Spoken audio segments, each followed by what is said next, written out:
Poxa, estou assistindo um vídeo seu lá, de uma visita de fazenda, e a época era agosto, e a época da seca, a maioria das fazendas do Brasil. Pasto seco, amarelado, ruim, não tá aquele pasto vistoso. O senhor perguntou, o gado come aquilo? Aí eu respondi o quê? Come porque ele é obrigado a comer, não é o que ele quer. Uma coisa é o que a gente gosta de comer, outra coisa é o que a gente precisa comer. Só que no caso do bovino e de outros animais, existem dois tipos de animais em termos de estômago.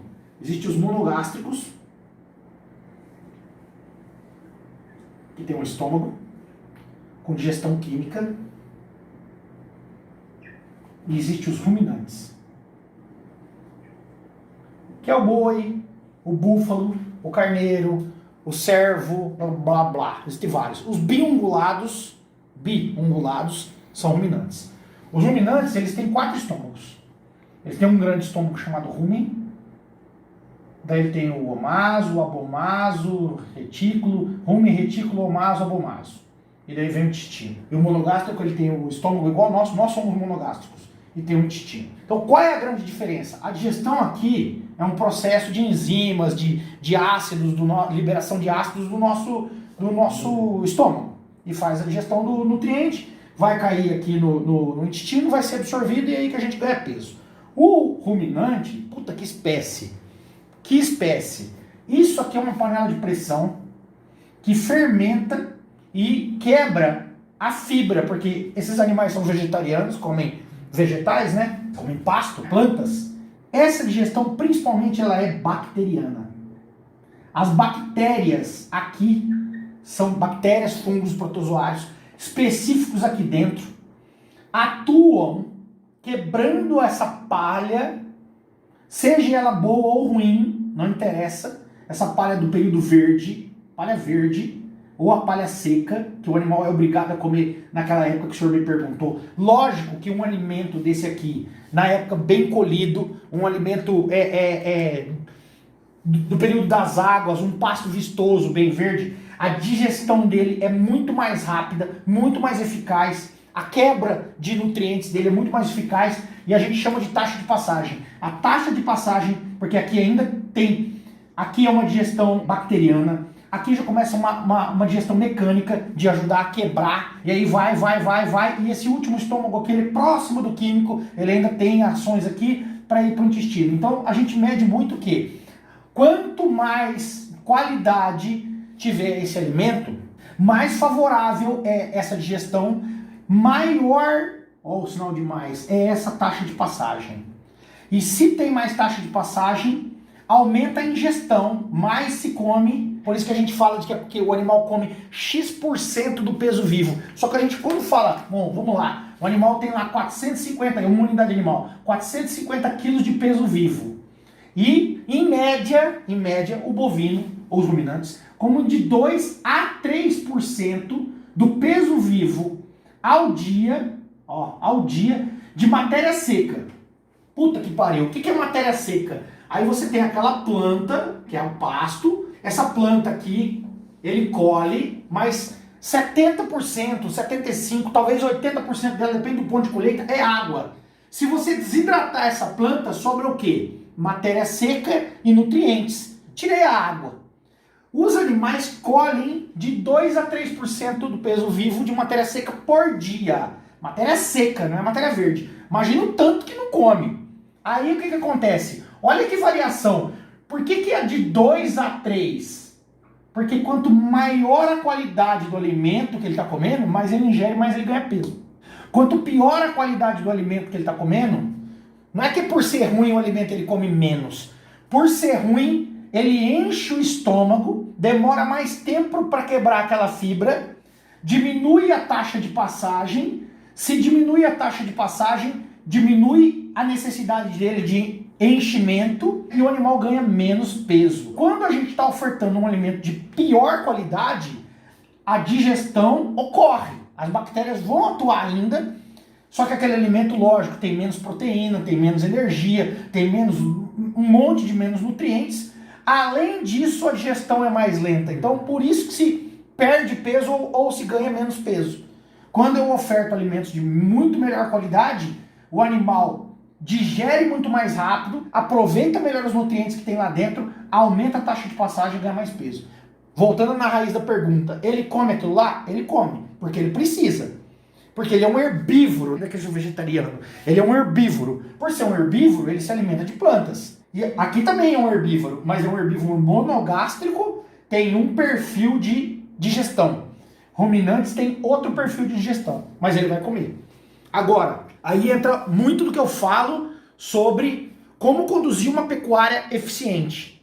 Quanto melhor for o meu manejo de pasto, melhor eu vou entrar no período crítico do ano, que é o período da seca. Se Deus quiser, melhor eu vou entregar o alimento, mesmo que esse alimento piore, mas existe aquele horrível de ruim e existe aquele que ainda está tendo alguma brotação, se eu estou dando descanso para a planta, se eu estou conseguindo fazer um setor de manejo, se eu estou conseguindo fazer um rotacionado, então ainda vai ter um pouco de broto, ele ainda vai conseguir selecionar dentro daquela busca incansável por comida boa, ele vai conseguir selecionar um alimento um pouquinho melhor. Por ele fazer isso, ele melhora a digestão e ele começa a ganhar mais peso.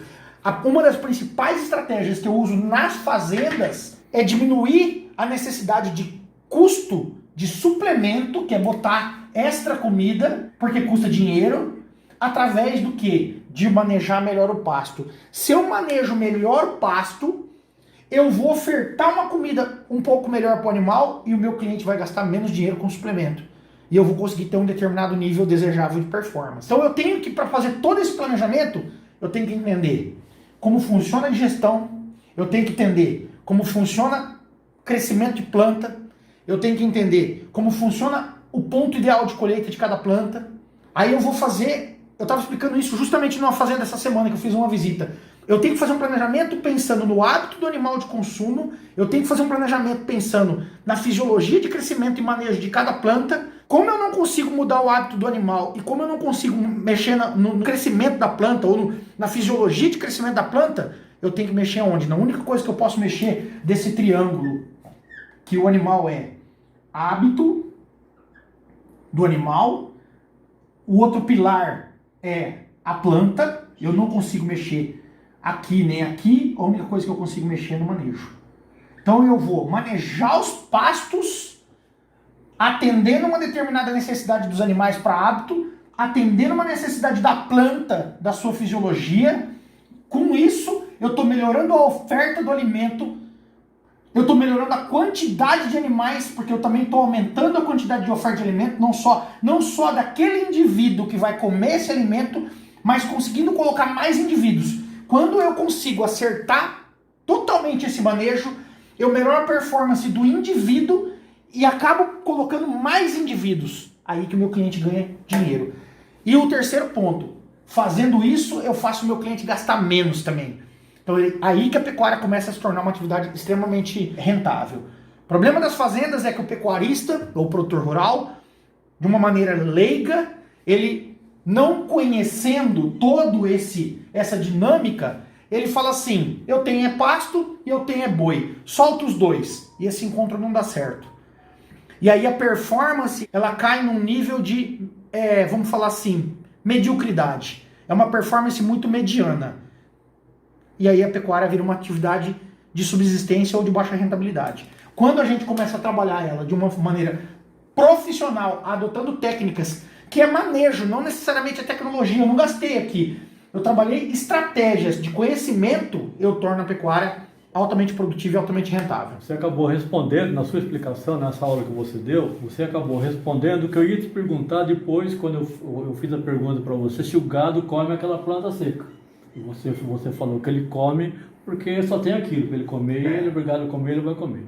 Então eu ia perguntar para você, então você precisa dar um suplemento para suprir um alimento ruim que ele vai comer? Precisa. Aí você matou aí. Nesse manejo, você usa uma forma de que ele continua ganhando peso, pode até que ganhe um pouquinho menos do que muito menos, sem gastar. Ou agora eu vou complementar. E essa segunda pergunta do senhor foi ótima. O que acontece? Esse alimento ruim, agora eu vou só para a época do alimento ruim e só para essa época que as bactérias começam a enfraquecer porque precisa de uma determinada porcentagem de proteína no alimento para manter as bactérias vivas. Quando essa porcentagem cai abaixo de 7, olha lá, ó, menos do que 7% de proteína, essas bactérias, e quanto mais cai, chega a 3, tá? Chega a 3 no alimento de péssima qualidade.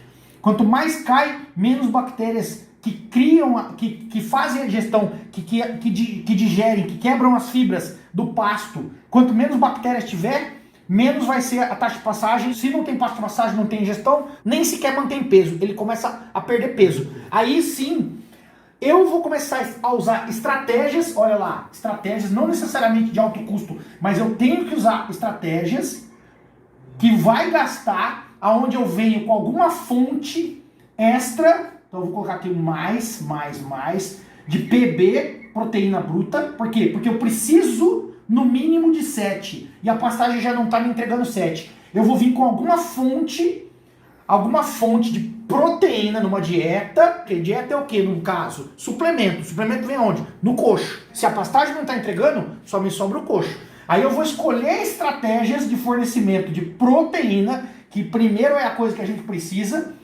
não é para alimentar o boi. Olha que loucura.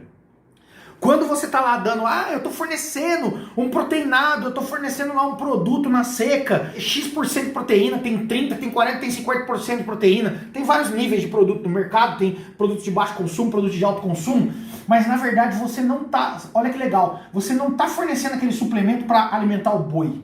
Não é o boi que está falando assim, eu estou comendo a proteína para ganhar peso. Olha quem que você está alimentando. Você está alimentando bactéria, a bactéria começa a crescer mais, ela quebra mais, essa proteína ela é quebrada em nitrogênio, o nitrogênio da proteína é quebrado em amônia, olha lá que loucura, e a amônia quebra a fibra, aumenta a digestão, aumenta a taxa de passagem, aumenta a taxa de passagem, aumenta a porcentagem do peso vivo ingerido por dia, aumenta o ganho de peso. Aí quanto mais proteína eu dou, olha que loucura, quanto mais proteína eu dou, mais eu alimento a bactéria, mais eu alimento o valor da dieta, mais eu aumento a taxa de passagem, mais aumenta a ingestão do animal, mais ele ganha peso. É uma ciência deliciosa, olha lá. Então não que eu não vou usar proteína, só que agora eu começo, junto dos meus clientes, o que nós temos feito? Quando a gente melhora muito o manejo da pastagem, eu preciso gastar menos aqui, ó, porque isso é caro, pasta é barato.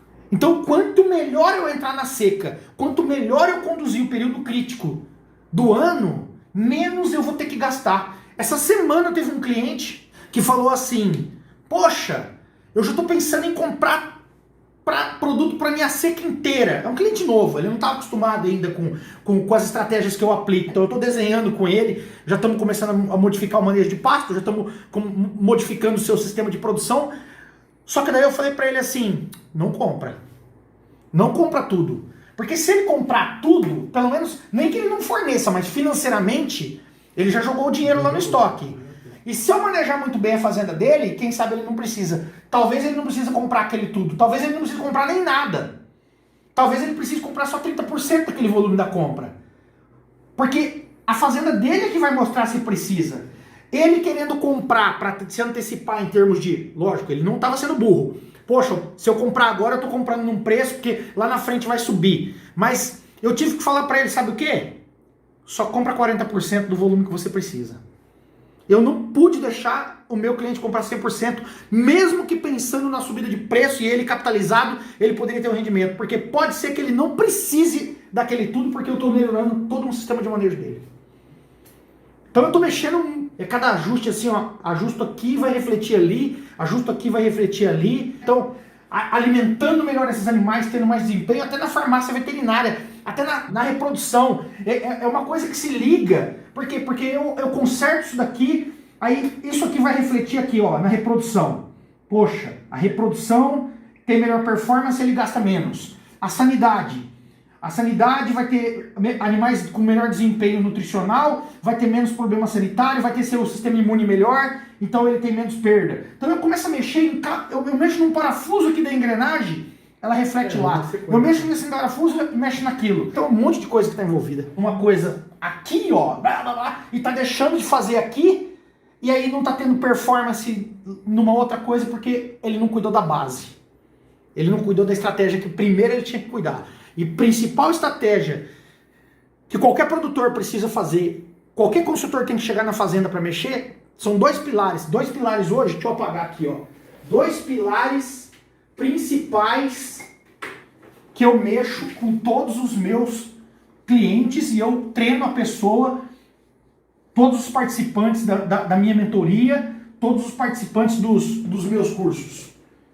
Primeiro pilar, lógico, é manejo de pastos. E é uma loucura falar isso, porque a minha formação clássica não foi essa. A minha formação clássica é de medicina veterinária. A medicina veterinária clássica ela é voltada para a clínica, para a cirurgia e para a reprodução. A pastagem e a genética são áreas da veterinária também, mas elas são áreas muito mais da zootecnia, muito mais hoje nas cadeiras de zootecnia e antigamente na agronomia também. Lógico que foi uma área que eu decidi escolher também estudar. Eu busquei conhecimento além da minha profissão. Você fala assim, ó, pô, meu mestrado foi em reprodução. A minha especialização nos Estados Unidos foi em reprodução. E hoje eu quase não mexo mais com reprodução, porque ao longo do desenvolvimento da minha própria carreira, eu falei assim, cara, se eu quero verdadeiramente ajudar fazendas a ganharem dinheiro, eu não tô fazendo assim, eu tô mexendo na empresa fazenda, eu não tô mexendo só numa parte. Então eu comecei a ver áreas que eu precisava realmente criar impacto. São essas áreas aqui, ó. Manejo de pasto e estratégia pecuária de negócios.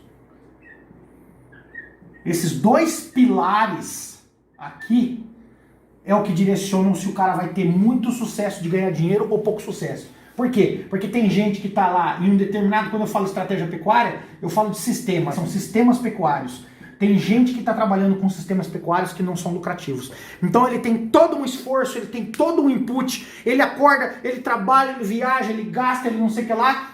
Mas no fundo o que ele tem? Ele tem que parar de pensar assim, eu gosto de tal coisa, de tal coisa, de tal coisa. Ele tem que olhar a pecuária, e a pecuária ela se divide em ciclos, em várias fases, porque a gente tem a fase de cria, que produz, e daí essa cria produz um determinado produto que vem até o abate. Então tá, então nós temos segmentos. Segmento da cria, segmento da recria e engorda. Então, eu tenho que começar a pensar assim, quando eu falo estratégia, qual dessas áreas eu tenho que estar com o pé nela? Qual é a área mais rentável? E essa resposta também ela é muito variável. Aí o produtor, que ele começa a analisar tendência de mercado, existe uma flutuação ao longo dos anos, a gente chama isso de ciclo pecuário, quem estuda. Então pode ser que eu tenha uma época que eu possa estar mais inclinado a trabalhar aqui, porque essa atividade está mais rentável, e tem uma hora que essa atividade está mais rentável. Agora, aquele cara que tem a cabeça travada, aquele paradigma de não, eu sempre fiz isso e eu só sei fazer isso, aquele cara perde dinheiro. Ele perde dinheiro porque ele não está trabalhando o que ele precisa trabalhar, negócios. Porque no fundo a gente não é produtor. O bom empresário, ele avalia aonde ele põe o seu dinheiro, aonde ele direciona o seu negócio. Ele acaba sendo, lógico, um empresário da pecuária, produtor de carne, mas de qual segmento de carne que ele quer trabalhar? Não é que ele quer, qual segmento de produção de carne que é mais lucrativo de estar. Então hoje, todas essas consultorias que eu faço, todos esses cursos que eu dou, eu ensino justamente esses dois pilares. A força maior, lógico que eu ensino tudo aquilo, todas aquelas outras coisas, de manejo, de reprodução, de sanidade, de como controlar isso, tal, aquilo da fazenda. Mas aqui, ó, eu faço verdadeiras mudanças. As principais mudanças eu faço aqui. Eu entro dentro da empresa do cara e eu analiso assim, quantos hectares você tem de pasto? Beleza. Quando eu olhei isso aqui, eu não estou nem falando do manejo. Eu olhei a área dele, eu sei a capacidade de colocação de animais dentro, capacidade produtiva. Eu falo, poxa, se ele tem tantos hectares com uma média de suporte X, agora o segundo passo é como ele está fazendo esse manejo. Se ele estiver fazendo esse manejo errado, ele tem menos capacidade ou mais capacidade.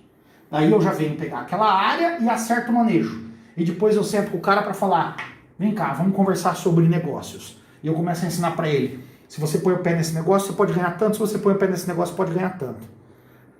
E é fatal eu fazer essa pergunta para a grande maioria dos meus clientes. Você gosta de quê?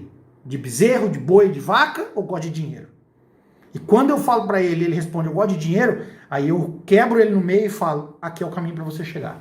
Tudo bem, se chegar alguém que vai falar assim, não, eu gosto de tal coisa. Ainda como consultor eu tenho a obrigação de, naquela coisa que ele gosta, mesmo que ela não seja a mais rentável, tornar ela a mais rentável possível naquele cenário dele.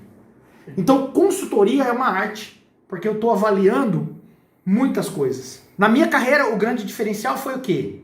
Eu não fui treinado para isso. Eu não fui treinado para isso na faculdade, porque a faculdade me ensinou a ser um veterinário, um prestador de serviço. Ela não me ensinou a pensar em negócio. Ela não me ensinou a olhar uma fazenda como empresa. Aí eu fui fazer especialização nos Estados Unidos. Cara, numa área altamente avançada. A empresa que eu fiquei em 1999 fazia clonagem naquela época, naquele laboratório que eu tava. E eles não me ensinaram isso. Aprendi coisa pra caramba. Aí eu fui fazer um mestrado. E o mestrado também não me ensinou isso. Tudo, a ter essa visão. Sabe o que foi a grande mudança na minha vida? Foi trabalhar para um grupo que a visão deles era de negócio. E eles falaram, não, o que nós queremos é resultado. E para ter o resultado a gente precisa aprender a fazer planejamento. Esses meus patrões, não as instituições, me ensinaram a enxergar negócios. E depois, lógico, eu mudei todo o meu ramo de estudo e evoluí no estudo de negócios, ao ponto que hoje eu não consigo sentar num restaurante, e isso é real, eu falo de verdade, sem estar pensando assim, ó. A pessoa comum está sentada no restaurante falando assim, que chopp gostoso, que prato gostoso, que carne boa. Todo mundo que é comum está pensando assim. Eu também estou pensando, que chopp gostoso, que carne boa, mas eu estou assim, quantas pessoas ele atende por dia, quanto que ele paga de aluguel, quanto que custa o produto dele, quanto não sei o que lá, porque eu não penso mais nada que não seja negócio. Negócio. E isso que eu faço na fazenda dos meus clientes. E eu ensino o pessoal nos meus treinamentos. Eu falo assim, cara, aprende a pensar negócios o tempo todo. Quando eu parei de ser um prestador de serviços e comecei a pensar negócios e ajudar outras pessoas a melhorarem os seus negócios, eu parei de ser peça no jogo dos outros. Porque o cara me chamava para resolver um detalhezinho, mas na verdade eu só era uma peça no jogo dele. Hoje eu sou um jogador. A minha carreira mudou. Eu tenho mais clientes, eu cobro mais caro, eu tenho mais tempo para minha família, eu tenho mais qualidade de vida. Antes eu era um louco disputando o mercado com um monte de cara igual eu. Quantos caras igual eu tenho resolvendo essas coisas aqui? Tem muita gente boa no Brasil, mas é pouco ainda. Tem muito menos ainda no mundo. Olha o tamanho do mercado que existe para quem aprende a pensar em negócios. Toda semana eu estou recebendo uma ligação de gente falando assim, quanto custa a sua consultoria? Como funciona? Eu quero ajuda. Porque os caras entenderam que eu não estou indo lá falar assim para eles, compra sal, faz inseminação, confina. Isso qualquer idiota fala. Eu estou justamente indo lá analisar o negócio do cara e falar assim, isso você precisa e isso você não precisa. E quando eu faço isso, eu ajudo verdadeiramente aquelas propriedades a se tornarem lucrativas e rentáveis.